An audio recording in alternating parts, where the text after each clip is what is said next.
Почитуваниот доктор Александар Митов ни е во студиото. Во пресрет на оние измени кои што ќе ги претрпи законот за пушењето, имаме и една анкета која што ја направи нашата колешка Софија. Ако не се лажам, беше во кампусот на УКИМ, да видиме како младите размислуваат на оваа тема, да го слушнеме нивниот став во поглед на измените кои што споменав ќе ги претрпи законот за пушење.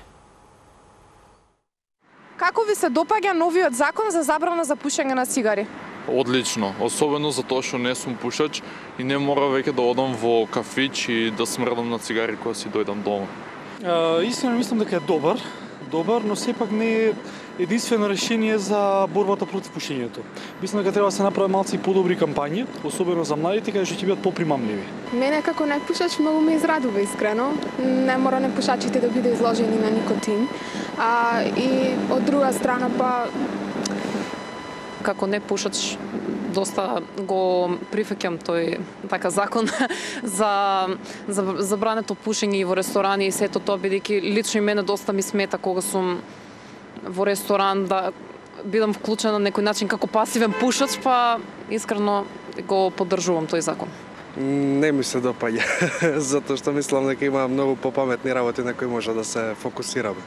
Па според мене законот е добар, бидејќи иако јас сум непушач, според мене законот е добар, бидејќи така како што работам на концерти, пример во затворени сали, во некои тие работи, во кафетерии тие работи, многу мириса, се осеќа гадна миризба тие работи.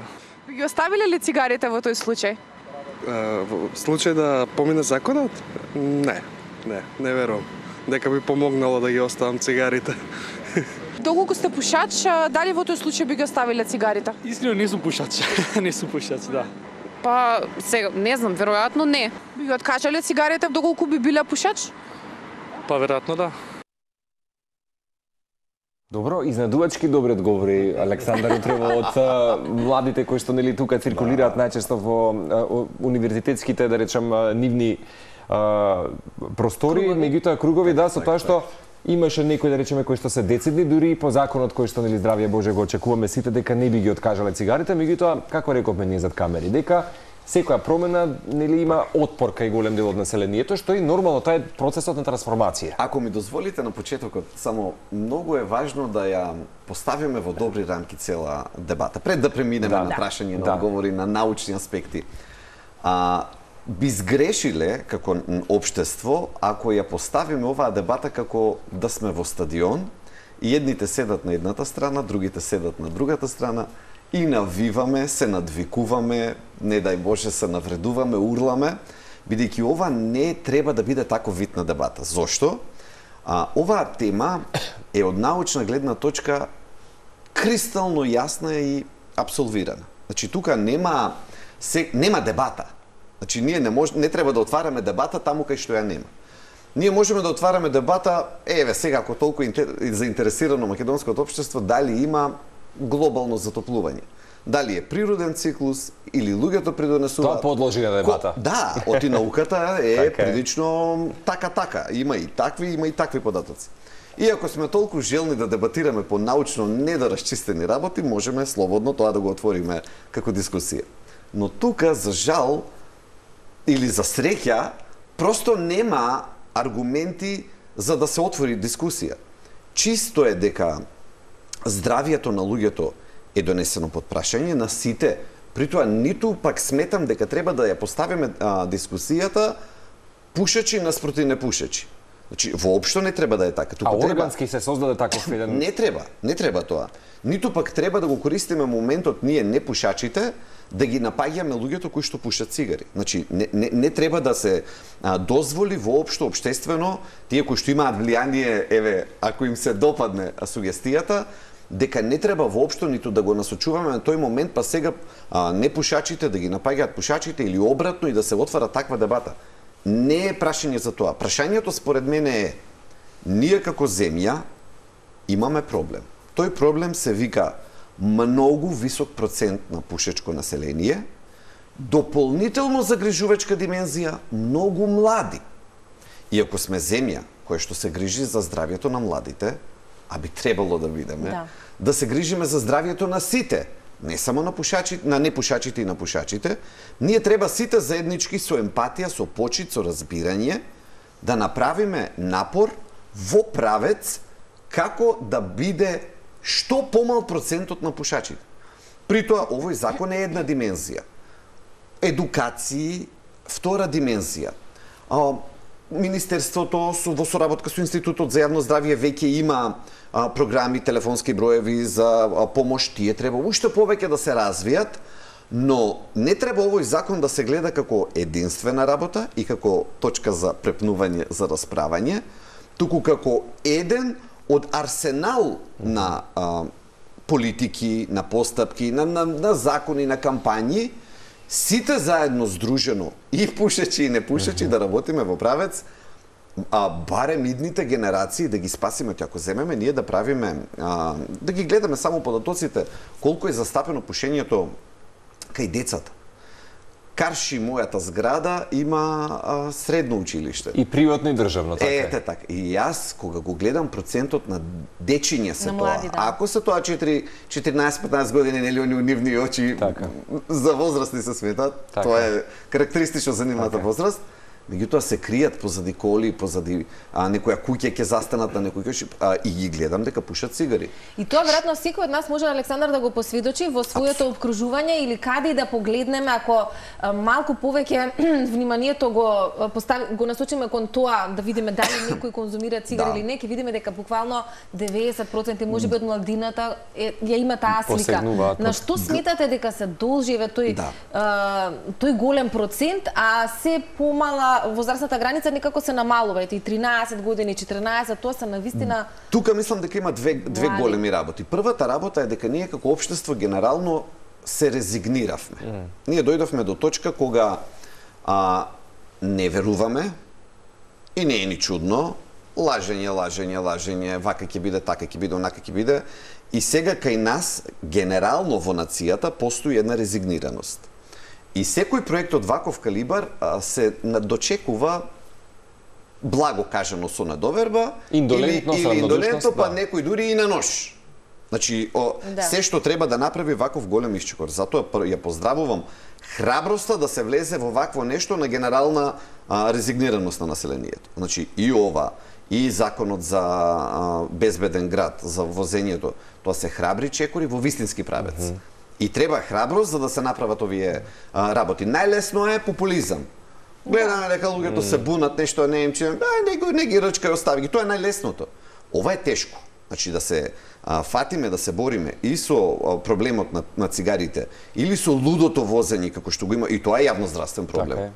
И тоа е јавно. Значи, ќе видиме ние за 3 месеци што ќе се случи со бројката на загинати по улиците. Веќе е падната, меѓутоа ние ќе успееме да спасиме најмалку 100-200 луѓе годишно благодарение на тој закон. Животи се во прашање. Значи не треба на еден живот треба многу да ни звучи. 100-200 животи. А тука со цигарите се илјадници. Така е. Сега тука ние одма знаеме, затоа велам не треба дебатата да ја насочуваме кон да се конфронтираме и да земаат луѓето да посегнуваат по алтернативни.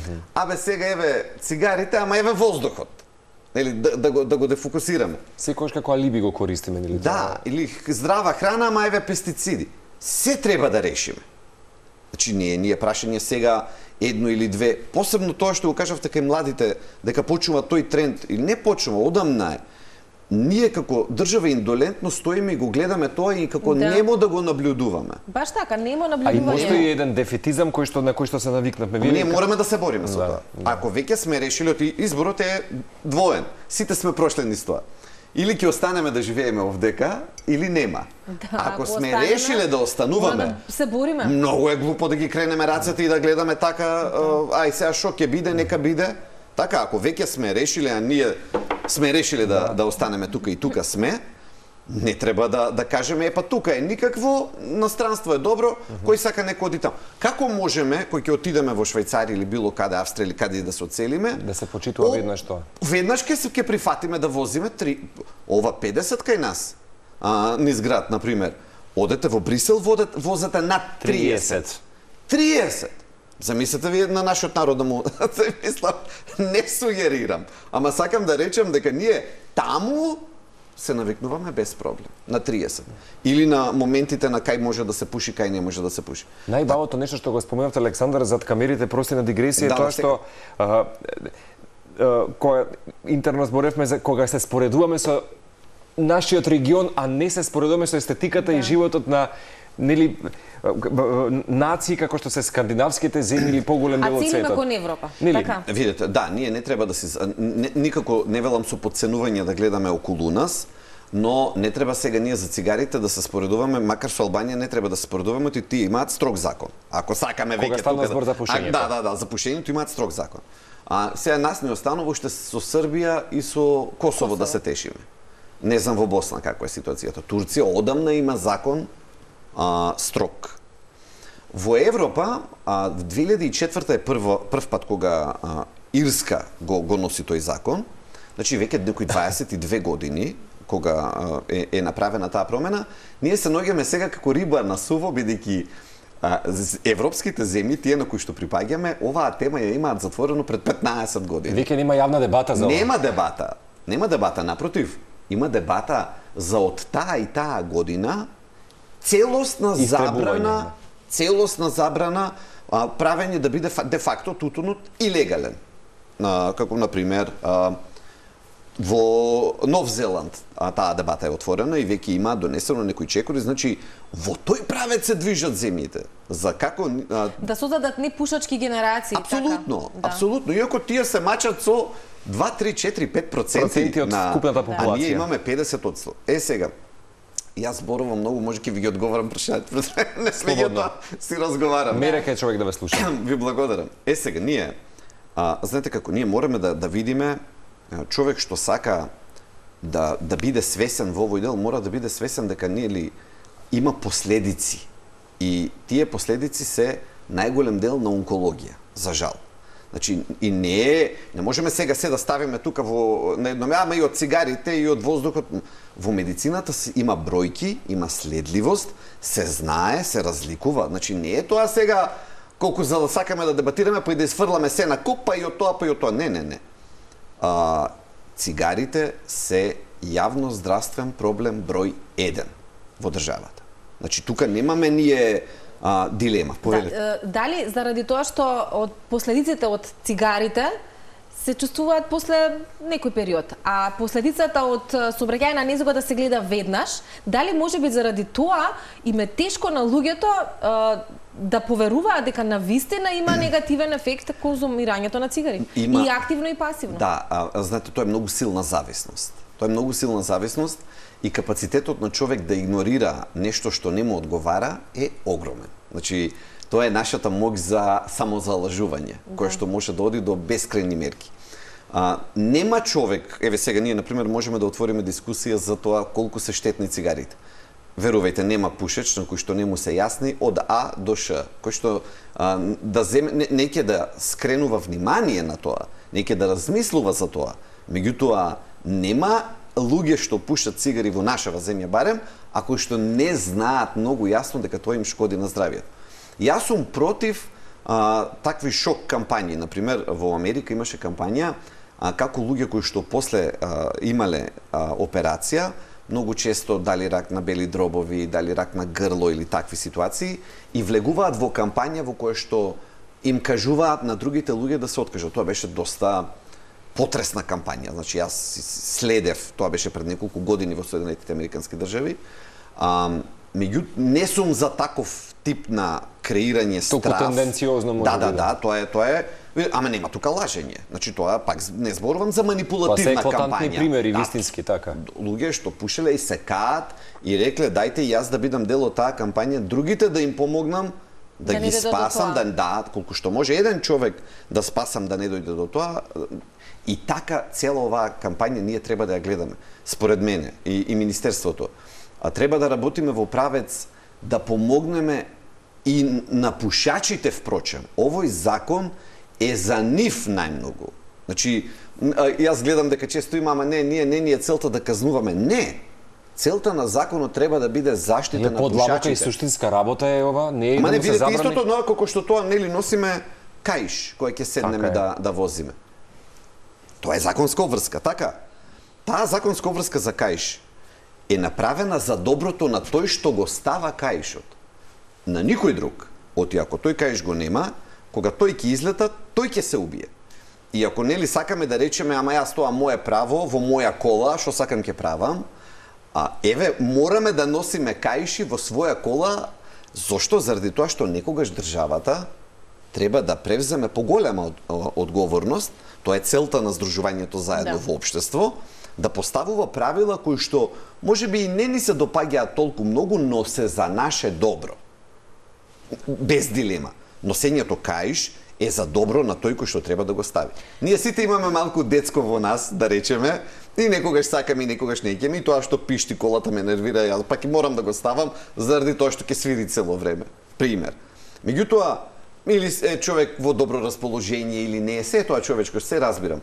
Но добро е државата да превзема ваков тип на мерки, кога ќе не поттурне во добар правец, во правец да се заштитиме. Сега, например, тоа само едно ќе приметам за цигарите што кажуваа дечките што зборја младите и го спомнуваа моментот на мирисот, нели кога секој пат оди прво тоа нешто. Тоа оди прво. Тоа морам да го многу ми е битно да го кажам ова. Тоа не е мирис. Тоа се отровни, канцерогени, токсични материи. Значи не замирисуваме, туку се потопуваме во отров. Тоа мора да биде кристално јасно. Значи јас сакам да ги кажувам работите убаво, но кога треба да ги кажеме така како што се, нечесно е да ги замачкуваме и да се лажеме. Вистината е, кога ќе влеземе во просторија што мириса, ги мирисаме канцерогените материи. Значи не мирисаме чат, туку мирисаме и тоа што ќе ни замириса облеката и долната дури. А можете да замислите па со белите дробови што се случува ако можеме да мириснеме кој ќе влеземе. Не е тоа мирис, не е тоа чат, не е тоа запушено е местото, тоа се отровни канцерогени материи во кои што кој ќе влеземе во таа просторија, пливаме во нив. И тоа е и за пушачи и за непушачи. Значи тоа мора да се кристално јасно да се каже дека не станува збор за непријатно е мириса. Тоа е такво разводенување на проблемот што не е адекватно на вистината. Дали истите здравствени проблеми ги добиваат или може да ги добијат и пасивните пушачи? Апсолутно да. Апсолутно да. Постојано изложени. Апсолутно да. Знаете како, затоа велам, зошто дали пасивното пушење може да се сведе како на, не знам, конзумација на цигара? Апсолутно да. Денот, ако долг временски период сме во просторија да што кој го мислел моментот на здравјето на луѓето кои што се вработени во такви објекти? Па треба ли да бидеме со нив сочувствителни? Келнери, луѓе што работат таму, кои што се изложени цело време на тој чат. Па не е во ред. И покрај физичката работа. Не е во ред. Значи, можете да замислите тие на што сте изложени. Еден да е човек па да го загуби животот заради тоа што на неговата работа нечие задоволство него го коштало животот, не, мислам дека ние како општество мораме да бидеме солидарни во таа смисла. Сега не е прашање на некој дали му се руши кефот или на некој дали му се губи здравието. Ниту па можеме да сме немилосрдни да кажеме па нек си најде друга работа. Многу себично е размислувањето да кажеме ние. Затоа велам, себичните муабети настрана. Јас затоа зборам и за здравието на пушачите, и за здравието на вработените во тие објекти, и за здравието на сега работите одат во крајности. Јас не сакам да ги користам тие примери, но лично сум бил сведок на ресторан во кој што внатре има како и мала игротека. Не е игротека, меѓутоа е ресторан, игротеката е за дечината да се занимаваат, се слави прв роден ден на дете, тука децата играат, овдека старите пушат. Многу лоша слика. Знаете како? Тоа е, не знам, во Авганистан е веројатно така. Да. Или во, не знам, некоја подсахарска Африка да спомнам некоја земја. И добро што го спомнавте, како се релативизираат работите. Секогаш се подпираме на либито надвор загаден воздухот. Не, ама не видите тука сега ова е отров и сега дечињата тука рипаат на тоа лизгалките се лизгаат и на 3 метра до нив и дишат. На 3 метра и дишат многу поинтензивно и на 3 се што се има случајно во Ирска конкретно, во Шведска, во сите земји кои што имат во Шкотска конкретно. Оти тие земји се педантни и мерат бројот на акутни астматични напади кај дечињата од момент на воведување на ваков закон за неколку недели вака паѓа. Значи, не го измислувам ова, боже мој, ова денеска си има ChatGPT, секој може да го провери. Се што кажувам до сега. Се што кажувам, посебно ова, бројот на акутни, дури на инфекции кај деца, паѓа. Бројот на срцеви удари кај пушачи после овој закон значително паѓа. Станува збор за корист која што се мери во недели, во месеци, во човечки животи. Значи не од овој закон ние за 15 години ќе видиме, не. За 3 месеци од сега ќе има 200 луѓе што пушеле цигари, што се живи благодарение на овој закон. Од искуството на сите овие земји кои што ги кажа. Вака паѓа бројката при што до 20% од некаде во некои земји има стасано, помалку акутни, да не го користам медицина, инфаркти, 20% помалку инфаркти во период од само неколку месеци после воведување на овој закон. Значи, придобивките се драматични. Ич не навлегувам во правец на долгорочни штедења на здравствениот систем. Пари кои што ние можеме да ги дадеме за лекување на други луѓе, на дечиња, на истите тие луѓе пушачи. Да има поголема, ме разбирате, значи, ова не е нешто, ја затоа сакав така да ја почнем дебатата. Никако не треба сега да седнуваме едни наспроти други, туку ова е заедничко добро. Би ми било многу тажно ако видам опозициони партии во државава, за политика мораме да збориме. Кои што ќе обструираат, можеби? Ова ако го обструираат, ако не речат, видете, ние за се можеме да дебатираме, но за кристално јасни добра на населението, нема што да дебатираме. Ова е многу плитка работа на ова човек да земе да прави популизам и да прави поени. Софија направи анкети кај некои од нашите испитаници, наши сограѓани. Имаше еден господин кој што верувам дека го слушнавте кога вели ја поддржувам кампањата, меѓутоа не мислам дека е единствената активност која што треба да се превземе, бидејќи тоа нема да спречи ние треба да им помогнеме на пушачите, на дечињата кои што можеби ќе почнат, на помладите генерации. Значи ова е јавно здравствен проблем број 1 во Македонија. И ние треба да си го земеме како мисија ова, Министерство... Многу поголем од аерозагадувањето, така? Многу поголем. Затоа што ние преду ако велиме, да, многу се зборува за аерозагадувањето. Да, многу повеќе зборуваме за аерозагадување. Да, ова е многу поголем проблем. Поголем проблем е. Ова е на прво место, па празно, па аерозагадувањето подоле. Значи, во медицината овие се работи што се бројат. Аерозагадувањето е проблем кој што ние го имаме па 3 месеци во годината. Статистички гледано календарски, така. Ако е како оваа година, дувни ветар, дожд, снег, ветар, дожд, снег, ние оваа година имаме многу малку денови. Така е. Реално беше една недела во декември, кога потонавме во магла. И еве, денеска пак надвор врне дожд и дува ветар. Така што во годината, наместо тие некои 60 дена, 70, колку и да се, година како оваа, можеби тие страшни бројки ќе се сведат на 15 на дена. Но и таму треба да го разбереме моментот дека прашањето е колективно. И таму не треба да тргнеме во сега овие се загадувачи, оние се загадувачи, вака така. И таму се 3 столба. Индустријата, сообраќајот, но и затоплувањето на домовите. Која индустрија ја има во Берово? Или во не знам кои други градчиња, кај што воздухот, ако земете да го мерите во период кога паѓа маглата, е катастрофален. Значи, има минимални градчиња кај што нема индустрија, ниту пак има некој си голем сообраќај. Меѓутоа, кај дрвата, да не навлегувам, тоа е друга тема, е дрво што се гори, ако е влажно, загадува стотици пати повеќе од колку суво дрво. И сега нова работа за институциите. Навремено носење од шумските стопанства дрва, не во септември па да почнат да горат од октомври, тие дрва се со преку 30-40% влажност, тоа е чури, не гори. Чури, ама не гори. На време да се носат, да се редат правилно, да се едуцира населението како тоа треба да се редат, да се чистат оджаците, значи и таму има цела плејада на мерки. Сакам да речам, овие комплексни прашања. Не е бодни прачка пи вино, не сега ќе го забраниме ова и готово го решивме проблемот се. Казни. не е прашањето толку едноставно. Исто и кај цигарите, исто и кај аерозагадувањето. Прво треба ставот да го смениме, да не биде став на ловење вештерки, на леле сега на овие, на оние, ќе им го решиме, вака ќе направиме. Не, прво ставот треба да биде, луѓе имаме заеднички проблем, сите, ајде, како свесни, возрастни луѓе, да направиме стратегија и ова да го решаваме. Значи, губење на сила е, ако оваа дебата за цигарите се претвори во пушачи наспроти непушачи, сега ние така, ајде сега, ќе се џавкаме, ќе се расправаме. Или сега па државата, ќе ве ловиме, ќе затвараме.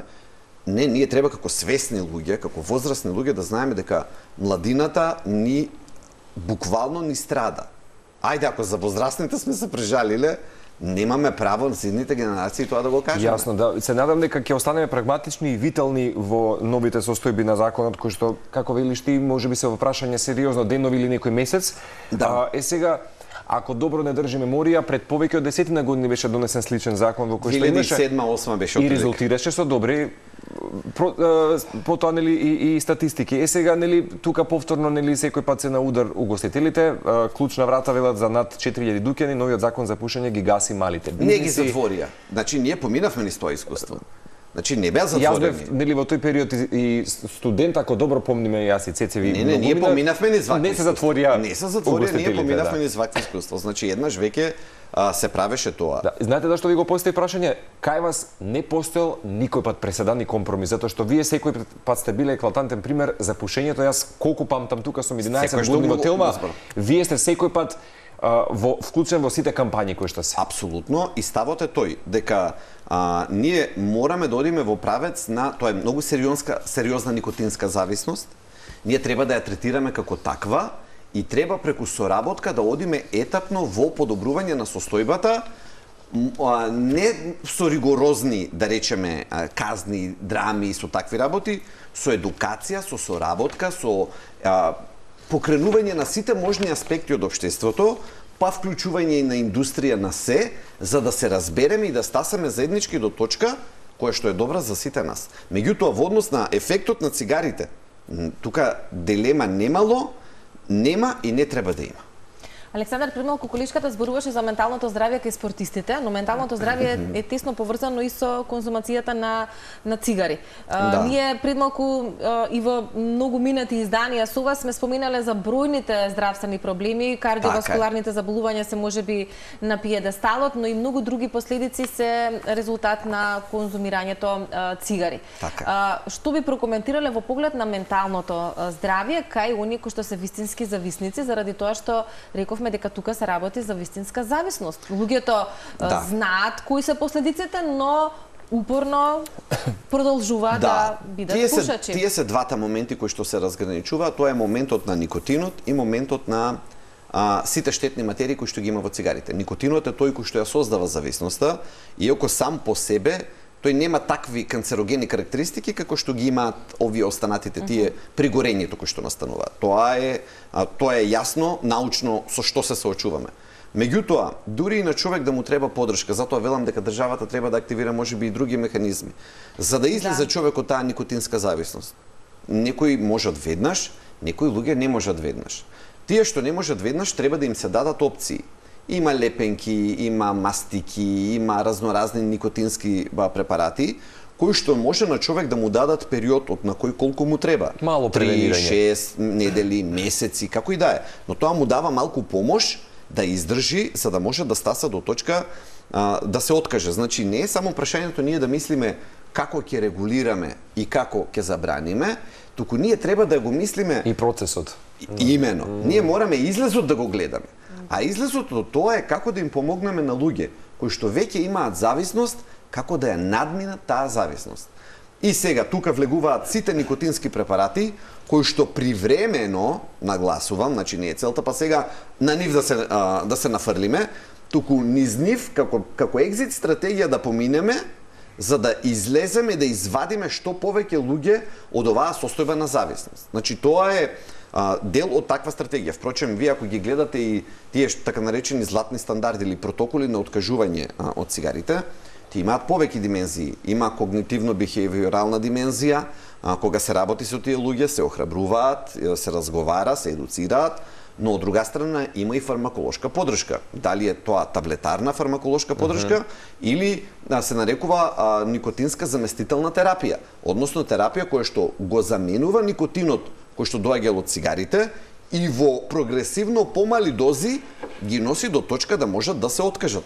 Сакам да речам, ние треба да го мислиме проблемот не сега како да забрануваме, туку и истовремено како на тие луѓе кои што имаат проблемот да им помагаме да се откажат од цигари. Веројатно големиот момент е секако и она што како да беше вчера кога пред година и половина говоревме за ова и се надевавме дека ќе дојде можеби датум и ден, нели да речеме. Еве го дојде. Да не забораваме дека во овие 4-5 години се појавија други супститути на алтернативни пушачки навики, да не забораваме на електронските цигари кои што се исто така дел и од овој нацрт план кој што сега во моментот е исто така забрана за користење во затворени простори.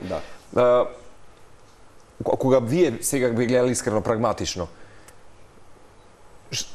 што би очекувале до крајот на годината? Дека искрено ќе имаме веднаш убава бројка од луѓе кои што направиле некаква своја трансформација, искрено гледаме. Видете, искрено ние сме поминеле низ оваа работа. Нам како општество ова треба да ни биде дежаву. Значи ние веќе имавме една ситуација кога излегуваа луѓе надвор со кебенца. Кебенца, така. Нели беа поставени столчиња со кебенца и луѓе излегуваа, пуши и се враќаа назад, така. Значи ние поминавме низ тоа. Значи ние ајде да му биде тешко на општество кое што не го направило ова. Ние го имавме ова.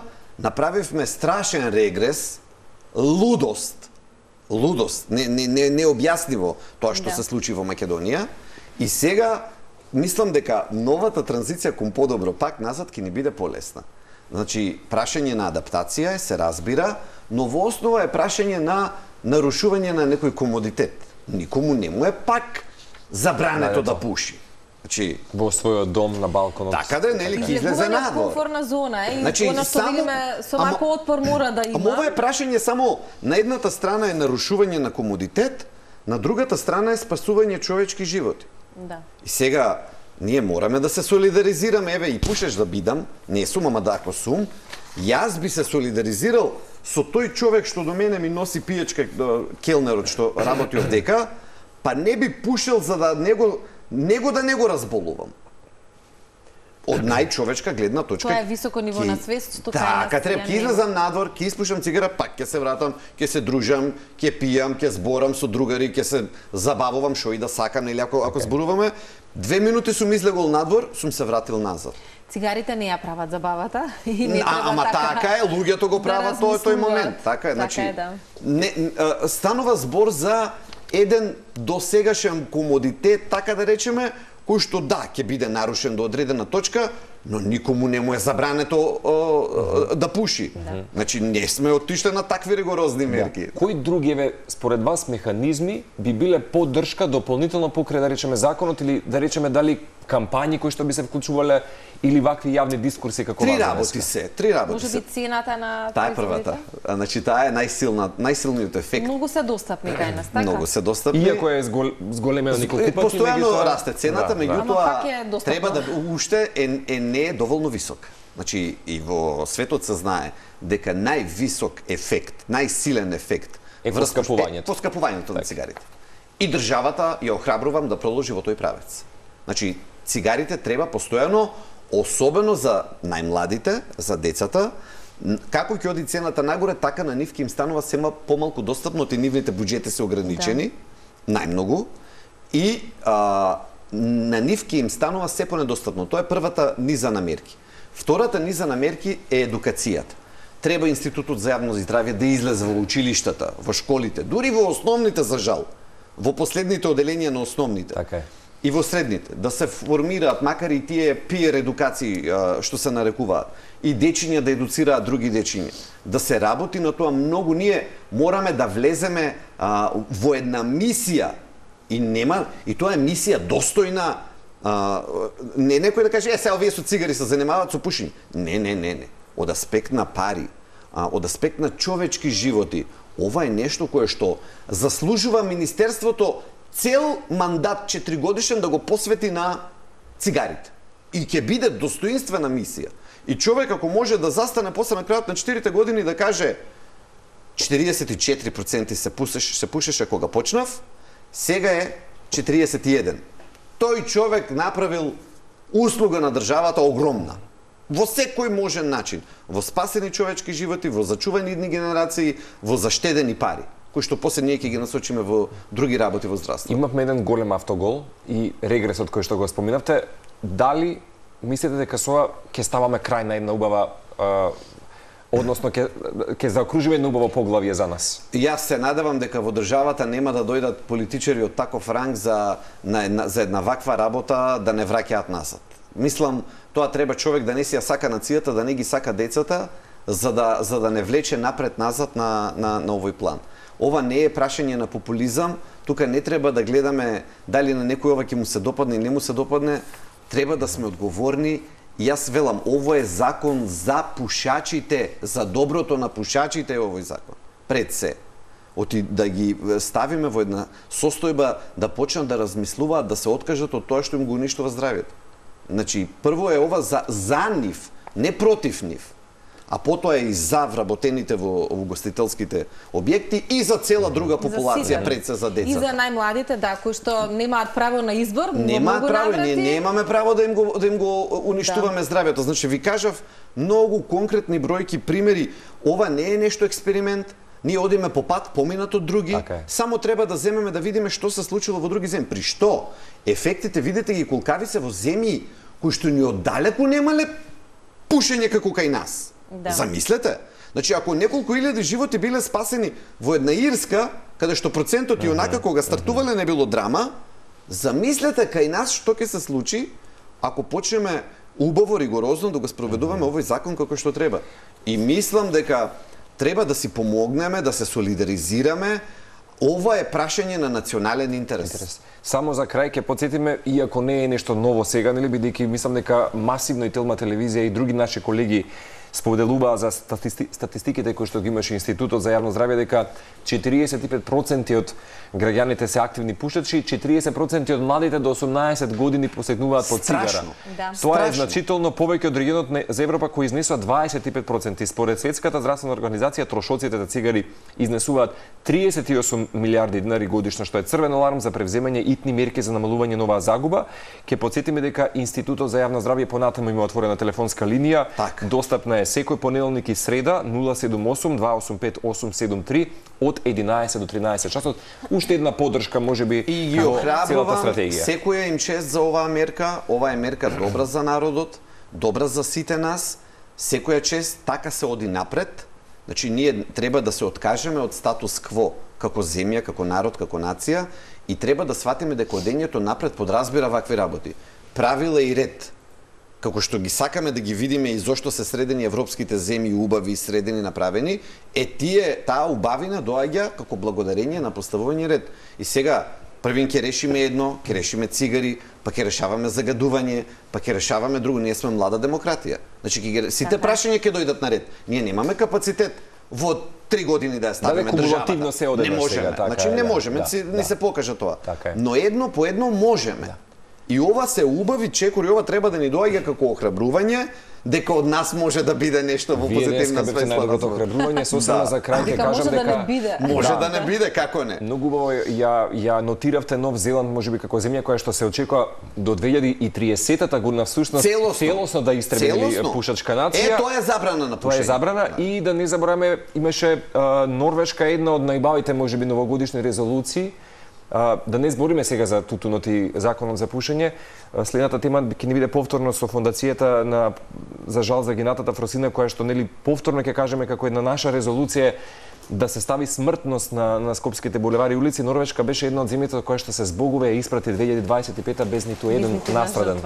Така што да се надеваме дека се ова ќе резултира со следното наше гостување, како кажеме дека и вие според вашето децениско искуство како доктор по јавно здравје И благодарам што отварате вакви теми. Ова е од мене до вашата редакција. Да, благодарен. Благодарност. Ќе биде наша тенденција многу почесто да го зборуваме ова во медиумите, заради тоа што не треба да имаме само вака некој тригер кој што нели ќе ни биде повод за разговор, туку апсолутно општото здравје. Ви благодарам што ги отварате овие теми. Овие теми се пресудни, на нашето население му треба едукација, тоа е здравство од мојата гледна точка. Здравствена едукација. Нема крај на здравствената едукација, зашто науката оди напред и ние лекарите треба постојано да се едуцираме, камоли пак општата јавност. Без лажна скромност, доктор Митов, вие сте еден од нашите најдраги гости кога стана збор за кривање на свеста. Меѓутоа и разумно, рационално да ги можеби консолидираме работите и знам дека секој ваш јавен дискурс ќе биде пропратен со аплауз. Ви благодарам. За скоро се гледаме. Се гледаме.